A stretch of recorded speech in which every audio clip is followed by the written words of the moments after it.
Estamos aqui mais uma vez para mais um programa da Harm Contabilidade, né? Um podcast oficial da Harm Contabilidade, e trazemos aqui nosso convidado, André, para nos ajudar aí sobre os 6 principais erros financeiros que os empresários cometem.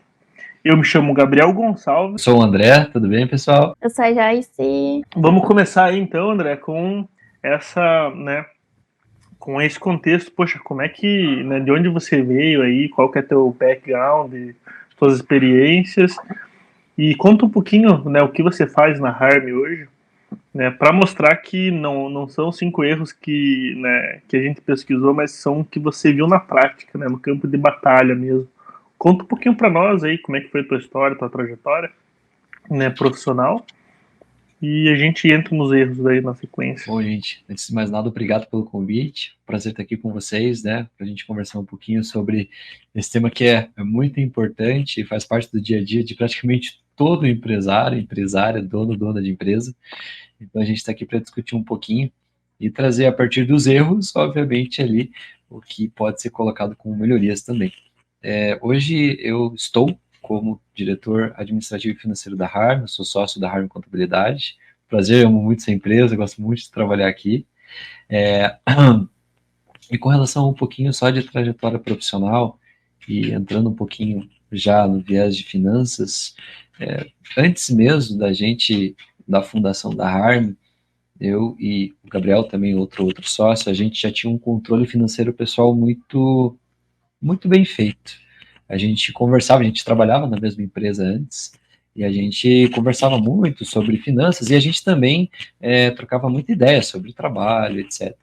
E a gente primeiro se conheceu ali pelo profissional, a gente atuava em áreas diferentes ali na outra empresa, e ambos excelentes profissionais, tinham excelentes resultados nas suas áreas, e no decorrer do caminho, quando o Gabriel ele decidiu ali por fundar a Harm, eu sempre fui muito apaixonado por finanças, mas eu nunca tinha trabalhado na área financeira, né, de contabilidade e finanças. E foi ali onde eu cheguei para o Gabriel, de forma mais resumida. Falei, olha, você precisa de um sócio? Eu estou disposto. Ali a gente estava com uns 23, 22 anos, e eu, na época, eu queria empreender com 28. Eu tinha um plano assim de, olha, eu vou ficar mais um tempo trabalhando. Bons tempos de bicicleta, de correria, essas coisas, né?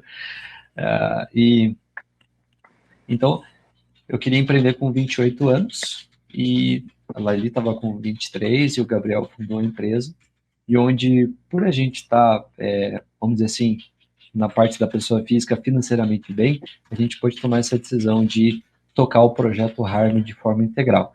Claro que não foi tão simples assim, ele teve alguns pormenores ali que a gente teve que ajustar, mas no final deu tudo certo. Então, só nesse aspecto de finanças, um pouquinho dessa trajetória profissional, foi mais ou menos essa jornada que a gente trilhou até hoje, né? Ah, que massa. E hoje, assim, né, poxa, você está aí diretamente, né, através da Harm, né, além de gerir as finanças da empresa, da Harm em si, né, que é uma empresa em crescimento, em desenvolvimento. Além disso, você mentora outros empresários também, ajudando eles a organizar as finanças, né. Então, para quem está ouvindo aí, esses erros não são erros teóricos, são erros que o André vai trazer para nós do campo de batalha mesmo, né. André, se promete que vai trazer aí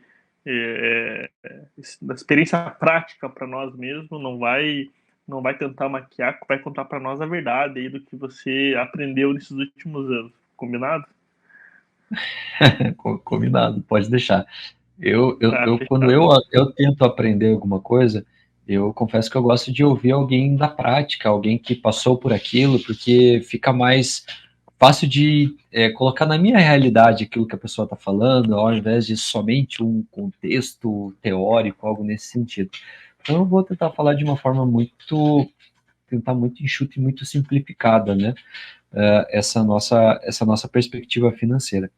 Então, o cerne desse nosso encontro aqui é falar sobre os 5 principais erros das finanças, em que não só a gente batalhou e batalha todo dia para não cair nesses erros, e que caso a gente faça tudo certinho, os benefícios são gigantescos, e eu também tenho em vários clientes que a gente atende, nessa nossa trajetória, a gente percebe que esses erros, eles vêm sempre recorrentes, sempre acontece o mesmo erro, acaba cometendo o mesmo erro. Muda o CNPJ, muda o CPF, mas os erros são os mesmos, né?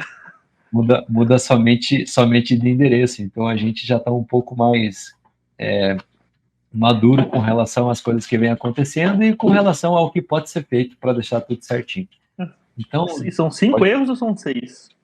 São 5 erros. 5 erros. 5?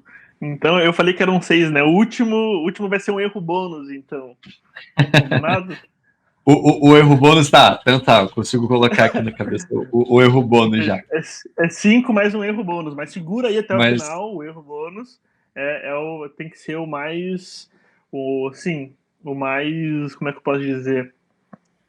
Não sei como dizer, eu ia falar o mais secreto, não, mas é o que mais impacta. O último é o mais importante. Pode colocar, vai ser o mais importante. Fica até o final. O último erro é o erro mais importante. Então, cara, vamos para os 5 principais erros, né? Vamos começar com o primeiro erro aí que você mais visualiza, que você mais enxerga. Conta para nós aí qual é esse erro para a gente dar uma analisada junto contigo. Uhum. O primeiro grandiosíssimo erro é a mistura das contas pessoa física com pessoa jurídica. Disparado. Eu digo com toda certeza. A estatística é gigantesca, assim, a mistura da conta pessoa física com a conta pessoa jurídica. Então, esse seria o primeiro grande erro ali, né, que a gente percebe. E isso, né, poxa, você comentou que é muito comum, né, enfim, consegue pegar aí um caso prático aí onde você viu qual que é, assim, misturar quer dizer que ele pagava uma continha na conta da empresa, quer dizer que ele pagava a conta da empresa pela pessoa física, mas quais foram os casos que você já pegou, assim, ou mais inusitados que você já viu de compras na pessoa física ou na pessoa jurídica, assim, tem algum caso que você se lembra aí, mais engraçado, mais inusitado, pra gente entender o nível de mistura que aconteceu na empresa do cara? É porque, bom, como a pessoa muitas das vezes paga a vida dela com o cartão da empresa, no extrato bancário você consegue saber o que a pessoa faz ou deixa de fazer. Assim, se a pessoa foi andar de ônibus, você sabe. Se a pessoa foi comer uma pizza, você sabe. E por aí vai. E o contrário também. Às vezes a pessoa compra coisas da empresa na pessoa física, né? Então, nossa, mistura demais. Às vezes a pessoa compra alguma coisa da empresa, um material, uma papelaria, alguma coisa nesse sentido, que é um gasto da empresa. Então você vê um negócio muito misturado, então você não consegue analisar as finanças, né? E aí vem aquele grande barato. Às vezes as pessoas falam, que? Eu não tenho prolabore, eu não gasto nada, nem sei quanto que eu gasto por mês, só que se você pega o extrato da empresa, você consegue falar, olha aqui, ó, você tira em ó, tudo que é gasto com você, dá uns 5 mil que você gasta com você aqui por mês, você passa tudo no cartão da empresa, assim. Com relação a... Só de iFood é bastante coisa. E assim, por que, né, que isso é errado? O que isso traz de reflexo para a saúde financeira da empresa? Acho que você até começou ali a falar que isso mistura os números, mas quais são os prejuízos, né? Poxa, a pessoa está misturando as contas, mas a pessoa ainda não entendeu. Pô, mas a empresa é minha, cara, eu pago o que eu quiser. Não posso pagar minhas contas, o dinheiro é meu, por que eu não posso fazer isso? Qual que é o impacto que isso tem na minha vida ou na vida da minha empresa? Nossa, é um impacto, assim, um dos maiores impactos, porque quando você mistura as contas, todos os outros passo a passo com relação à gestão financeira você não consegue fazer, porque você não consegue ter uma clareza dos números. Por exemplo, você vai olhar o teu extrato para olhar aquele gasto, e aí tem lá, sei lá, Fernando da Silva, R$ 300. Tá, esse é gasto da empresa, é gasto teu, o que que é? O que que é o que do que aqui? E aí, no final das contas, você não sabe qual que é o dinheiro da empresa, o caixa da empresa, e qual que é o teu dinheiro, teu da pessoa física. Então, assim, para você conseguir analisar a precificação, fica difícil, você não consegue analisar a tua necessidade de faturamento, você não consegue analisar ponto de equilíbrio, você não consegue analisar a projeção de gastos, você não consegue analisar a margem de lucro, você vive uma totalmente uma sombra ali com relação às finanças da sua empresa. E esse pode ser, e é um dos principais fatores ali das empresas virem a terem prejuízos, algo nesse sentido. Está tudo misturado. Às vezes, no cartão da empresa você não consegue achar o gasto, mas sei lá, a pessoa compra todos os, sei lá, os produtos que ela vende pela empresa na pessoa física. E aí você não consegue fazer esse encontro de contas. Isso que a gente está só falando da parte financeira. Mas se a gente falar da parte tributária, nós temos um contador entre nós que pode até explicar melhor. Existe também um problema tributário, fiscal, né, de imposto de renda com relação a quando você mistura as contas. Então, assim, você tem esse problema financeiro que você não consegue enxergar para onde que a tua empresa está indo, você não consegue saber o que você tem que fazer ali. E o segundo, você tem esse problema tributário, né? O Gabi até pode explicar um pouco melhor o que seria esse problema tributário, fiscal, no caso. Já indo para esse segundo erro aí, André, qual seria esse segundo erro, além de misturar as contas, né, pessoa física e pessoa jurídica? Qual que é o segundo erro mais comum aí, que mais atrapalha os empresários na gestão das finanças da empresa? O segundo principal erro é relacionado a controle. E aí eu quero explicar o que é controle. É o controle, basicamente, do contas a pagar e contas a receber. E explicar um pouquinho mais o que é esse controle de contas a pagar e receber. É muito comum, e praticamente todo empresário faz isso. Ele pega ali as entradas que teve e ele anota no caderninho. Beleza. Ele faz ali uma planilha e também ele faz um controle. Só que o que eu percebo é que esse controle ele tem várias e várias falhas. Primeiro, é uma falha com relação a ter uma disciplina de fazer o lançamento bonitinho das coisas. Então, assim, um controle de contas a receber. Então, é ideal que um controle de contas a receber você tenha o nome do cliente, quanto vendeu, por quantas parcelas, por qual método de pagamento, bonitinho. O que acontece é que muitas vezes, ou às vezes o do comandante não faz esse controle, e em seguida, se ele faz, ele não faz essa apuração tão bem detalhada de informação, né? Então esse seria o primeiro aspecto, e do contas a pagar também. Contas a pagar é você estar a saber qual que é o teu fornecedor, o valor que você paga, a data de vencimento, o método de pagamento, você vai pagar por Pix, boleto, fazer o controle se foi pago ou não, e de receitas também, se foi recebido ou não. Então eu vejo que esse controle de contas a pagar e contas a receber, ele é feito, mas eu vejo muitas deficiências nesse controle, porque ele é um controle primário, é a partir dele que a gente consegue ter um outro desdobramento com relação a análises. E um terceiro controle, que efetivamente é muito pouco utilizado, em que efetivamente eu vejo como um erro gigantesco que as empresas, os empresários cometem, que é não fazer um procedimento que se chama de conciliação bancária. Conciliação bancária. Eu vejo que é muito trabalhado ali, beleza, recebi o Pix, paguei minha conta e beleza. Só que na conciliação bancária, você consegue pegar uns pormenores. Às vezes, na conciliação bancária, pode ser que você encontre... O que é a conciliação bancária? Só para o pessoal entender. Né? Meu Deus, o que você está falando de conciliação bancária?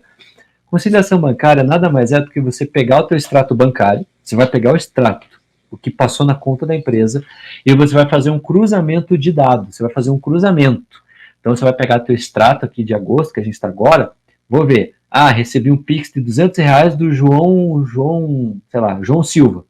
Esses R$200 bate no meu contas a pagar, contas a receber, com uma fatura de R$200 do João Silva. Opa, beleza, fiz uma conciliação, conciliei. Então voltando com relação à conciliação bancária. Conciliação bancária é quando você pega o extrato do banco, e você olha linha por linha, e você faz um match, você faz um encontro com relação a, você recebeu um Pix de R$200 do João Silva, hoje, dia 17/8. Bate com o teu contas a receber a fatura do João Silva de 200?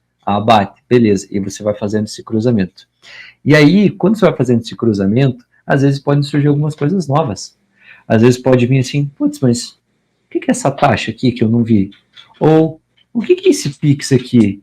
Então, fazer a conciliação bancária é onde a gente faz assim, para deixar o mais claro, mais assim, eu pergunto, você para os nossos clientes que a gente tem, né? Você tem total controle do que entra e o que sai da tua empresa? Cada centavo, eu não tenho. Como é que eu faço para ter conciliação bancária? Se você faz conciliação bancária, você tem um controle exato, puro, de cada centavo que entrou e cada centavo que saiu da sua empresa.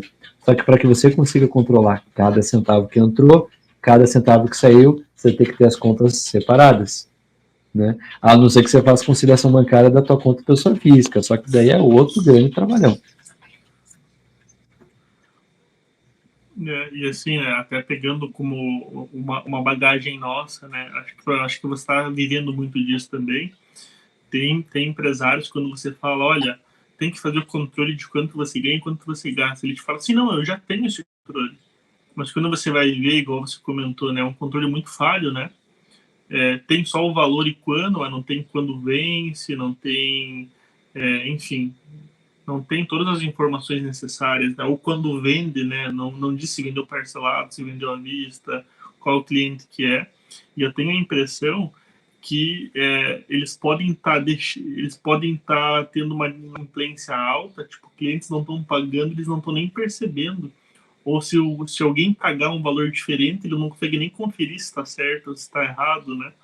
Eu tenho essa impressão, às vezes, que está tão perdido, né? Alguns clientes chegam para nós para pedir ajuda tão perdido, que se a gente analisar as contas e mostrar os números, o cara acaba que não acredita, né?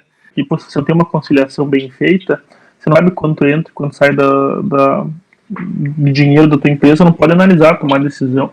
Às vezes está gastando mais em tem pequenos vazamentos ali na tua conta que você não enxerga, que aí você acaba deixando de economizar dinheiro ou perdendo grana simplesmente por não controlar, né? Então eu acho que, poxa, e aí reforço que você falou, né, André? Pô, essencial, cara, conciliação bancária assim, o básico que o cara tem que ter para ter o mínimo de organização financeira, né? E aí a gente pode passar por qual que é o terceiro e principal erro que eles cometem? O terceiro e principal erro é uma coisa que ela vai decorrente da outra, mas é ter relatórios financeiros que tragam informações precisas para que o dona da empresa consiga tomar decisão. O que são esses relatórios? Eu não vou dar o nome deles aqui, mas depois se quiserem pesquisar, é o DRE, o DFC, demonstrativo de resultado do exercício e de fluxo de caixa, em que basicamente assim, eles dão um norte ali com relação a para onde a empresa está caminhando. André, vocês fazem isso na Harm o tempo todo, toda semana, olhando esses relatórios, porque eles dão um norte para nós. O DRE é como se fosse um grande orçamentão, assim. O DRE é o grande orçamento, que você vê de janeiro a dezembro, né, as suas receitas, seus gastos, você consegue ver o lucro que a empresa tem ali, e você consegue trabalhar com esses orçamentos. E aí o fluxo de caixa, obviamente, como o nome já diz, são as entradas e saídas de dinheiro. Então, assim, eu percebo que eu acho que das pessoas dos clientes que a gente atendeu, eu acho que, assim, nem 1% tinha o DRE e DFC. E aí surge uma dúvida. Eu já recebi isso. Mas a minha contabilidade, porque a gente também atende só a parte financeira. Mas a minha contabilidade faz isso para mim. Tô aqui. Eu recebi muito recente. E aí o pessoal manda esses relatórios, né, para mim. E aí existe uma diferença muito grande, porque a contabilidade, ela pega os números e ela como se compactasse tudo assim, ó. Pum! Compactou tudo, coloca em contas agrupadas e faz um relatório fechado ali, beleza. O que eu estou dizendo são esses relatórios do que a gente chama de gerencial. Nesses relatórios que a gente chama de gerencial, a gente abre as contas, olha o ano inteiro, mês por mês, e você consegue ter uma previsibilidade, você consegue projetar suas receitas nos próximos meses, os seus gastos nos próximos meses, você consegue enxergar o teu lucro nos próximos meses, para que você consiga tomar decisão, e através desses relatórios você consegue analisar outros indicadores. Então é através desses relatórios que você consegue ver, poxa, quanto que eu preciso faturar no próximo mês para eu ter uma margem de lucro que eu quero ter, sei lá, de 10%, 15%. Você consegue simular nesse relatório. E nesse relatório ele vai indicar o quanto que você está perto ou não da meta. Nesse relatório você vai conseguir enxergar o ponto de equilíbrio. O que é o ponto de equilíbrio? É o que você precisa faturar no mês para você fechar no 0 a 0, ou seja, não fechar no prejuízo. Então, esses relatórios, eles te dão um norte, é como se fosse um mapa de navegação. Eles falam para você, olha, tua empresa está navegando para cá, E aí, a partir disso, você começa a conseguir olhar com mais carinho com relação às suas receitas, ou seja, poxa, eu estou faturando tão pouco aqui, ou de um mês para o outro eu tive uma variação tão baixa de faturamento, ou desceu muito, o que eu vou fazer? Eu vou fazer promoção de vendas para esse mês, eu vou vender mais, eu vou atender mais pessoas no meu dia, aí você vai para a parte de gastos, você fala, putz, mas por que meus gastos estão aumentando tanto? O que eu posso reduzir aqui? Ou o que eu posso comprar que vai me dar um custo-benefício muito melhor? Então, através desses relatórios, você começa a ter informações interessantes para você poder tomar a decisão. E quando você não tem esses relatórios, é como você navegar num mar ali sem nenhum mapa de navegação, sem nada. Assim. Você está navegando e conforme o vento da economia vai te levando, você vai, né? E é assim que vai funcionando. Infelizmente, no Brasil, esses ventos não te levam por um destino muito agradável, né? Poxa, eu não sei se você tem aí, André, estatística aí né, mais atual, mas quanto das empresas quebram ali por falta de gestão financeira hoje no Brasil? Olha, será que eu falo? Nossa Senhora, é uma estatística, infelizmente, nada animadora, mas a gente tem que falar a realidade. É uma estatística que foi realizada pelo Sebrae, né? A gente tem a fonte certinho dessa estatística. 70% das micro e pequenas empresas não duram, não chegam até o 4º ano de vida por falta de má gestão financeira. Então é 70%. Meu Deus. Muita gente. Muita gente. Muitas e muitas empresas, muitas e muitas famílias, né? Porque, querendo ou não, família alimenta várias. Empresas alimentam famílias, né? Então é um dado que é um pouco triste, sim. É muito triste, e aquilo, né? Às vezes o básico funciona, né? Igual você falou ali da conciliação bancária, né? O básico bem feito. O que você falou é a coisa mais certa do mundo, Joyce. O básico bem feito, ele garante ali, olha, mais da metade do jogo com relação à gestão financeira você ganhou. Se você faz o básico muito bem feito, ou seja, se você faz a separação das contas, e se você faz um bom controle de contas a pagar e contas a receber e conciliação bancária, olha, eu digo de experiência, 50% você já matou. Porque é isso, porque depois os relatórios, eles vêm com base nisso. Então, para montar é muito fácil, para colocar em dia é muito fácil, então é muito fácil de recuperar. Agora, quando a gente não tem os 2 itens bem ajustados, aí o negócio é complicado mesmo. E tá no básico, aí tem básico, é super básico. Só vai pagando, né? Não sabe quanto que tem que vender, se tá tendo prejuízo, se não tá faturando, se não tá, só o que cai na conta só vai pagando, seja o que Deus quiser. Até eu vi esses dias um colega nosso comentando, né? Olha, minhas finanças, ela é basicamente assim, dinheiro cai na conta e eu vou procurando os boletos que tem que pagar. Eu não paro enquanto eu não pagar todos os boletos. Se tá sobrando dinheiro, eu até acho estranho, mas alguma coisa errada. Boleto, eu vou pagando. Tem alguma coisa errada, né? Então, poxa, imagina só qual que é o emocional do empresário que não tem as finanças em ordem, né? Porque, poxa, como é que o cara tem que sustentar a família dele, às vezes tem time para pagar, tem várias coisas, como é que o cara dorme se o cara não sabe na próxima semana, no próximo mês, no próximo trimestre, quanto tem de conta para pagar, quanto tem para receber? Então, assim, poxa, eu vejo isso assim como esse DRE, esses reportes, esses relatórios, como um dos melhores remédios para a ansiedade, né? Porque imagina só, você tá navegando ou, né, você tá com um carro onde não tem o cockpit para você medir gasolina, medir quilometragem, medir velocidade. Imagina só você seguir tocando uma empresa dessa forma, né?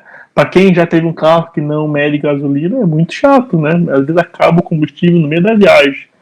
Então, muita gente vai se identificar, né? E é igual o André falou também, né?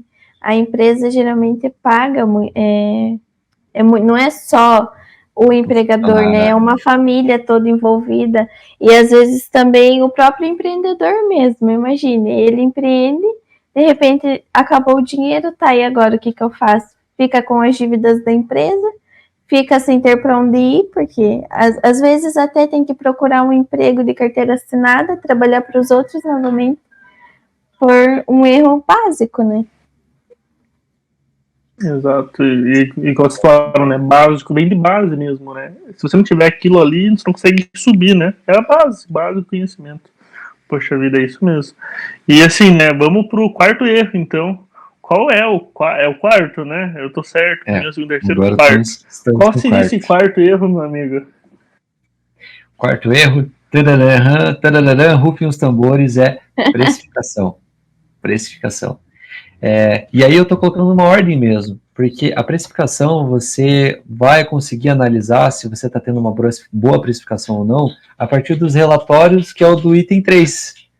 Então, a partir do item 3, você consegue extrair se você consegue ter uma boa precificação ou não. Porque ali no item 3, ele vai dar um indicador, calma, não se assustem, que é margem de contribuição. Não vou entrar no mérito para explicar o que agora, a gente pode deixar para um outro momento, mas através da margem de contribuição você consegue ter uma noção se a tua precificação está ok ou não.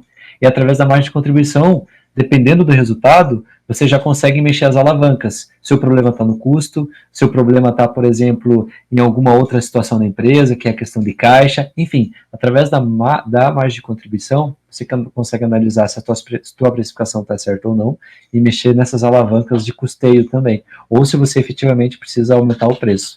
Então, por isso que é importante o item 3 para você ter o item 4. Como geralmente o pessoal não tem o item 3, o item 4 também já também não tem ali tanta... Precifica o produto ou serviço por comparação, daí, né, olha o concorrente, precifica igual, precifica abaixo, precifica acima, mas aí você falou, né, pô, precificação poxa, é um dos principais erros. E para você, né, André, como empresário e como mentor de outros empresários, o que é uma boa precificação, na tua opinião, assim? Né? Enfim, erro na precificação, ok, mas o que é ter um bom preço, né? Como é que você enxerga isso no dia a dia?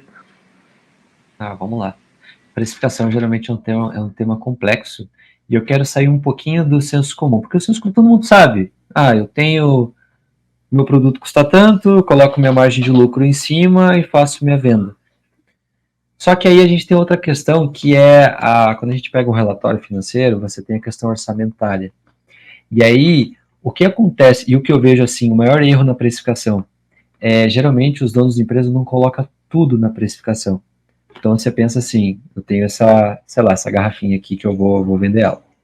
Então assim, eu não tenho custo de aluguel porque, eu moro na casa, o meu barracão que eu tenho é do meu pai, eu não pago aluguel.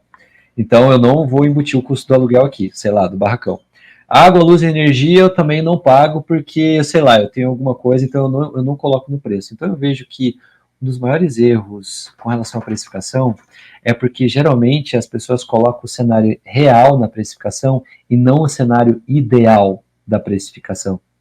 O que é o cenário ideal? O cenário ideal pensa assim, você vai vender esse produto como essa garrafinha, então o que você precisaria ter para você vender essa garrafinha? Então eu preciso de máquinas, eu preciso alugar um espaço, eu preciso de mão de obra, eu preciso de tudo isso. Por mais que hoje você não precise ter esses custos, você precisa orçar eles aqui para que, ao longo do tempo, ele vai te gerando caixa, para que daí sim, quando surgir essas outras oportunidades de você adquirir esses equipamentos, etc., você vai ter um pulmão financeiro. O que acontece quando você coloca o seu gasto real, porque geralmente funciona assim, geralmente você começa no quintal de casa. No quintal de casa você não paga aluguel, não paga água, não paga internet, é muito comum. E daí você vai lá e vende o teu serviço por 10, 15, 50 reais. Então realmente, ali para você cabe, e ali no teu lucro cabe. Não, eu quero 30% aqui. Cabe, é lógico que cabe.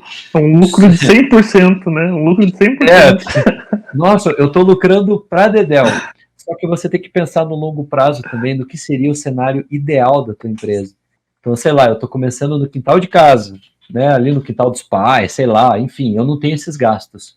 Só que o cenário ideal da tua empresa era, por exemplo, alugar um espaço, pagar luz, pagar água, pagar gás, pagar todas essas coisas.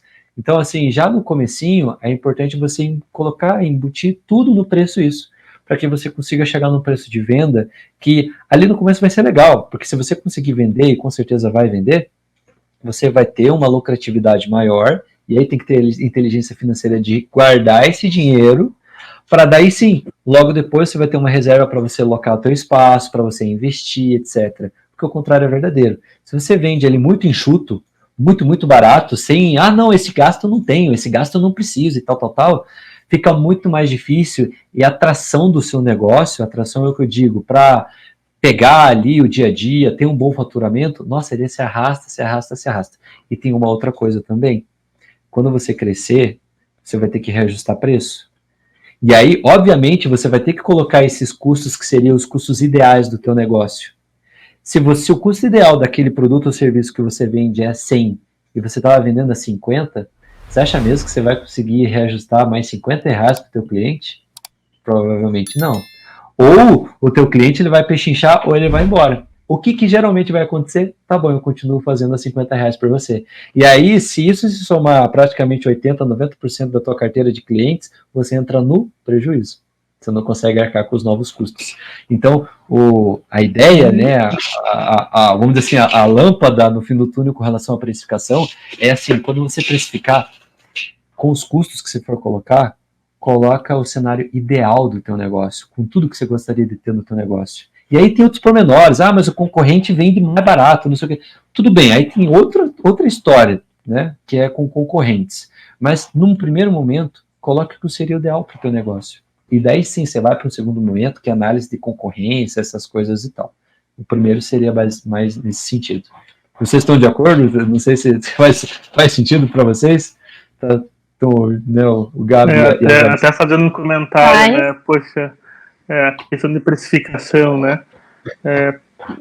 Enfim, essa questão, inclusive, né? A Joyce faz o nosso comercial hoje. O quanto é difícil, depois de você colocar um preço baixo, reajustar esse preço, né? E que você falou de concorrência, né? Concorrência não é só preço, né? Você não precisa ser sempre mais barato que a concorrência. Você pode se posicionar com uma qualidade maior, né? Então, poxa, super concordo. Inclusive, é uma dica que a gente fala para os clientes. Vamos supor assim, né? A alíquota de imposto começa em 6%. Fala assim para o cliente, considera 10%, porque você vai crescer o teu faturamento, daqui a pouco você vai chegar no 10%. Só que se você não considerar 10% agora, lá na frente você vai derreter essa tua margem. Você vai colocar um preço com 6% e depois vai ter que pagar 10%.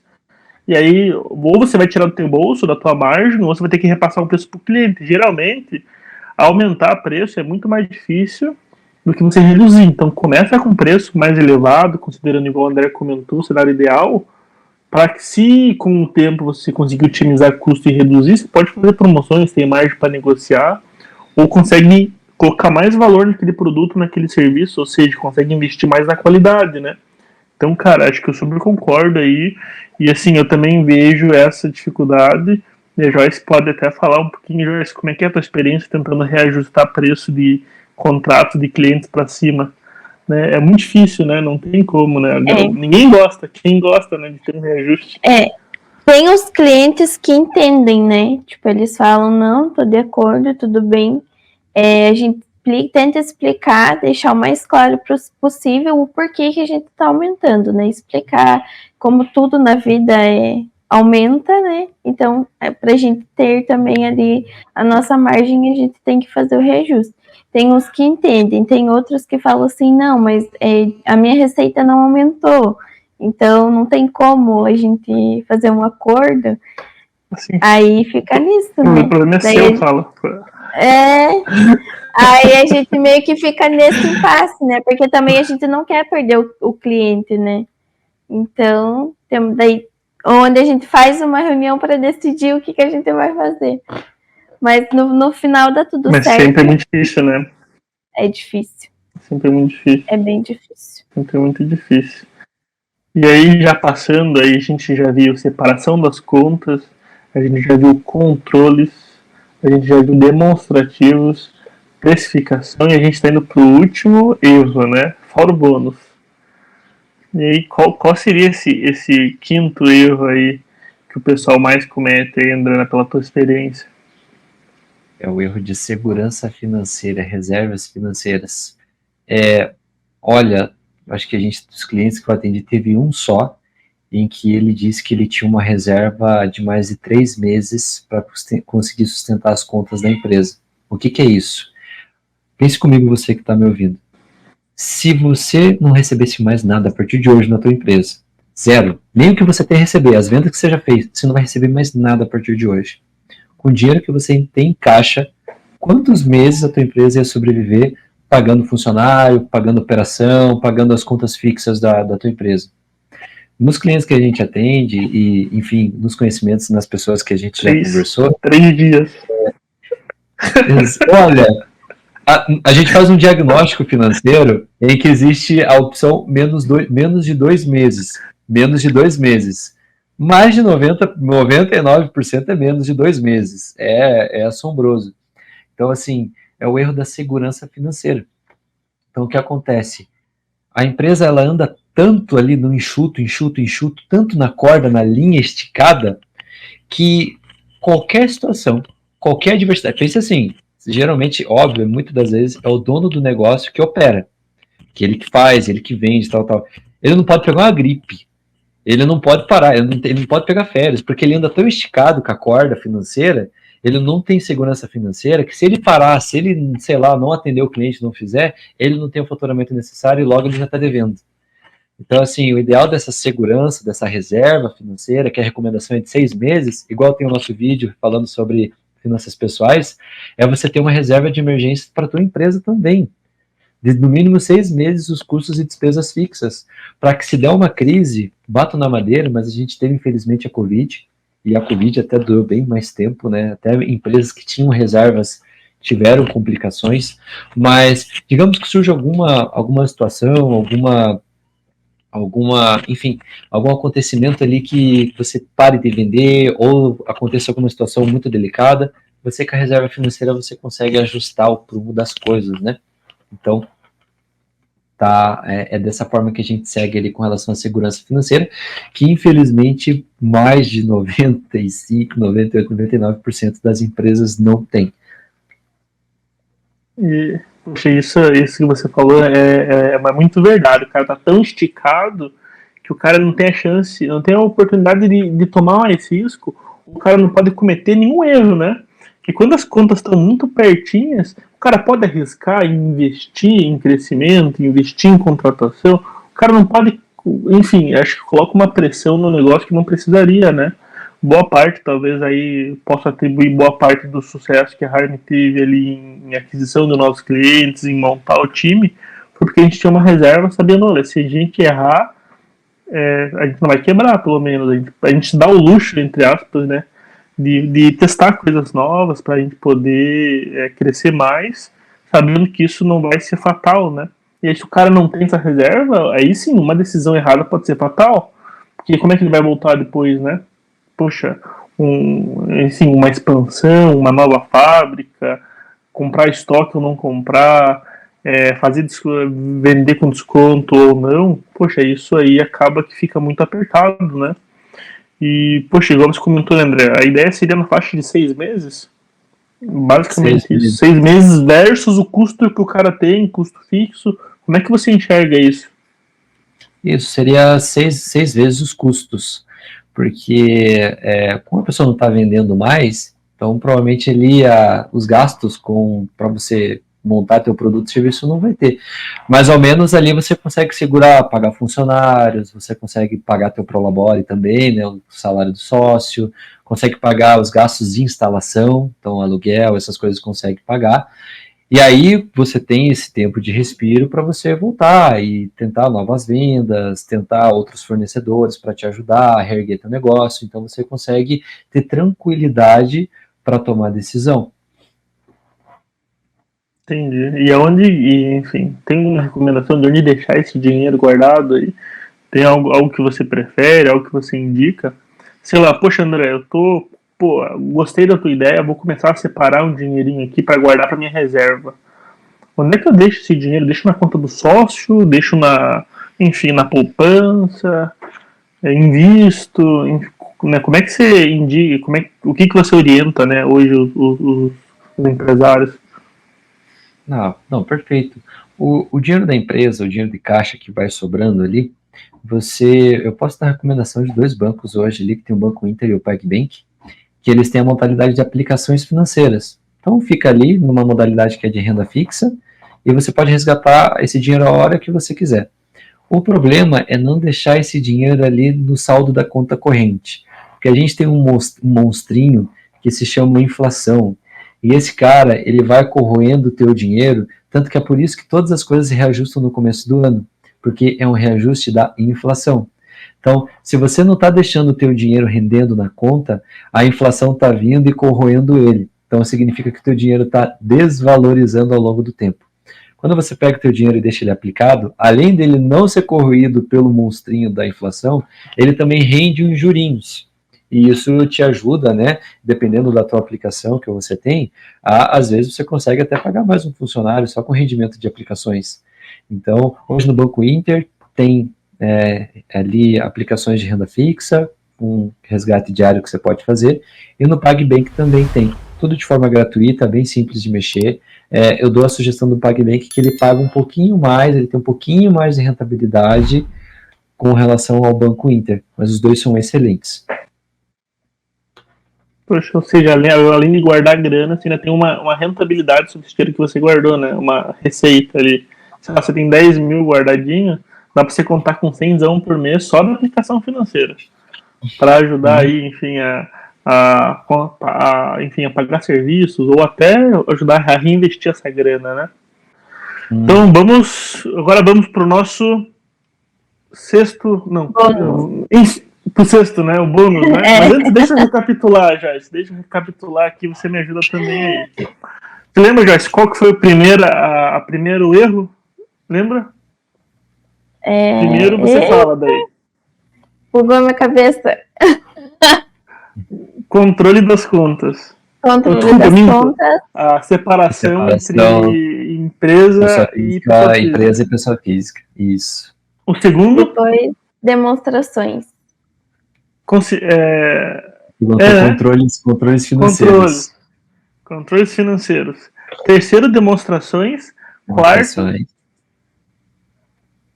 Meu Deus, precificação. E o a memória é ruim. Segurança financeira. Você vai ter que tomar reserva de emergência, pra memória. Reserva de emergência.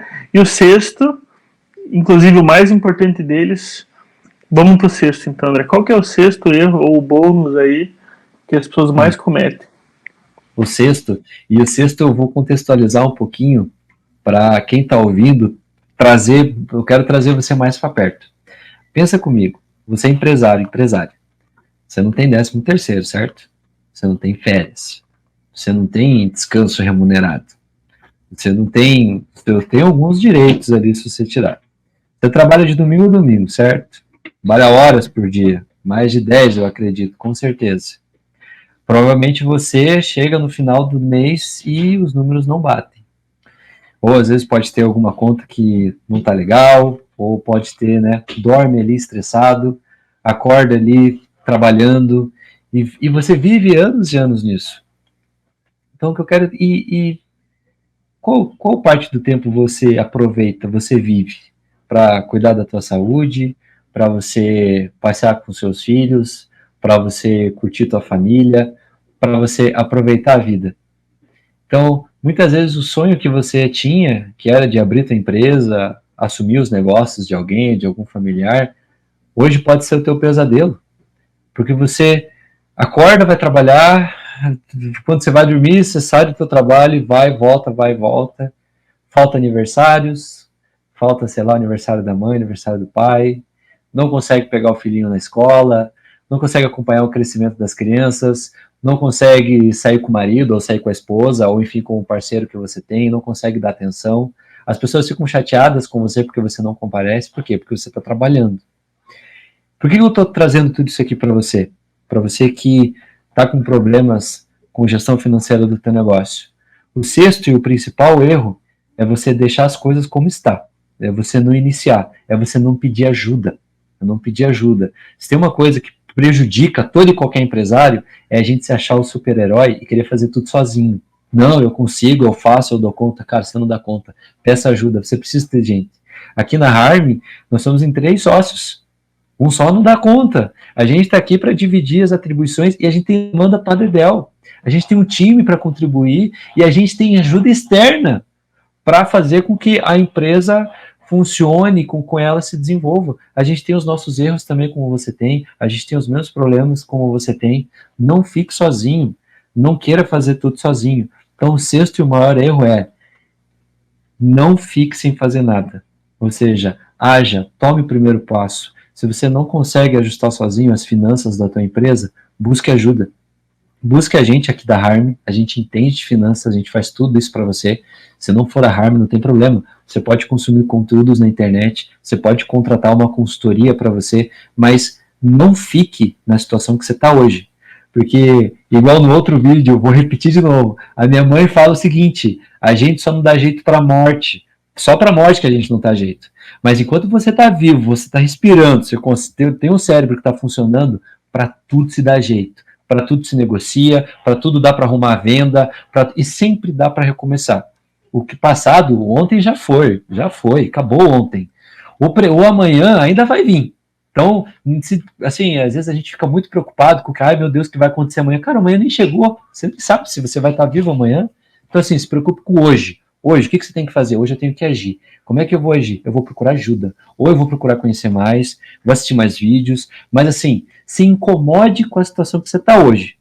E não se acomode com a situação. Ó céus, ó vida, minha situação está aqui, tal. Não, busque ajuda. Então, o sexto e o maior erro que existe com relação aos donos e donas de empresa, com relação principalmente à parte financeira, é não se mexer, é não se procurar ajuda, é ficar onde está. E provavelmente vai chegar no quarto aninho ali da tua empresa e, infelizmente, pode ser que você faça parte de 70% das empresas que falem por falha de gestão financeira. Com certeza eu não quero que isso aconteça com você. Quero que você que está me ouvindo progrida, tenha sucesso, eu desejo todo o sucesso do mundo para você. Mas eu preciso ser franco e muito realista nesse sexto erro, que é o maior de todos, que é a ação, é agir. Exatamente, cara. Eu até pedi para você deixar um recado final, mas acho que esse sexto erro já foi um recado final para os empresários. E foi deixa aqui então te pegar de surpresa agora. Foi um recadão, né? E deixa agora nada combinado. Para essa galera que quer tomar iniciativa, a gente consegue disponibilizar uma planilha para simplesmente organização, um modelinho que você usa. Conseguimos fazer um modelo para eles baixarem no link aqui do vídeo? Claro que consegue sim, a gente está aqui para isso, com toda certeza, use e abuse. Pessoal que quiser a nossa planilha aí de finanças, vai estar disponível aqui no vídeo, você só clica no link e baixa a planilha. Fechado então, pessoal, muitíssimo obrigado aí pelo tempo de vocês. Acredito que a gente foi bem produtivo, conseguimos aí pegar os principais erros, os principais problemas. Existem outros milhares de problemas que as pessoas têm, e para todos os problemas sempre tem uma solução, então a gente está à disposição para ajudar. Podem acessar aí as nossas redes sociais, aqui tem o nosso site, na descrição tem também aí alguns links aí para você solicitar uma proposta, entrar em contato com a gente e baixa a planilha, comece, tem que começar de algum lugar, André? Vamos pegar bem o que o André falou ali, tem que ter um começo, pelo menos, comece de algum lugar, comece a organizar, mas não tenho dinheiro, comece com o que tem, e, enfim, eu acho que o importante é isso mesmo, essa é a mensagem que a gente queria transmitir. Pessoal, não fiquem incomodados, podem chamar a gente ali no WhatsApp para tirar dúvida, a gente está total dispostos ali a ajudar vocês. Exatamente. Pessoal, muitíssimo obrigado. Então, até o próximo podcast da Harm. E valeu. Valeu, time. Até o próximo. Valeu, pessoal. Um abraço. Até mais. Tamo junto. Tchau.